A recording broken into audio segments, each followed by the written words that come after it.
Happy new year. আমরা আজকে এসেছি ধান্যছড়া মানে কুসমা যে নিগমানন্দ আশ্রম রয়েছে সেখানে। এই যে আমাদের সঙ্গে রয়েছে ইন্দ্রজিৎ, কুন্তল, এই যে অনিরুদ্ধ। আরে হাই বলো, হাই সুশান্ত বাবু।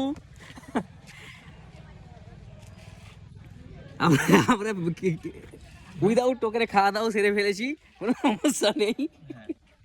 এখানে অনেক ছবি টবি ওঠা হয়ে গেছে, সেই সঙ্গে অনেক রিপোর্ট করার চান্স রইল।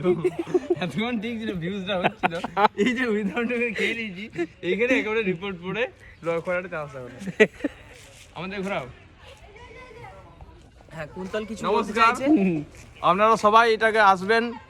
খুব মনোরম, মানে কি বলবো, খুব ভালো জায়গা, খুব আপনাদের মনে শান্তি হবে। আপনারা আসবেন, প্রভুর দর্শন করবেন। প্রচুর মন্দির হচ্ছে চারদিকে, এখনও পুরোটা কমপ্লিট হয়নি, এখন বছর দুয়েক লাগবে কমপ্লিট হতে, কিন্তু খুব ভালো জায়গা।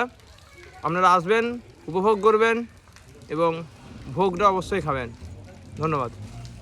ধন্যবাদ তাহলে সকলকে।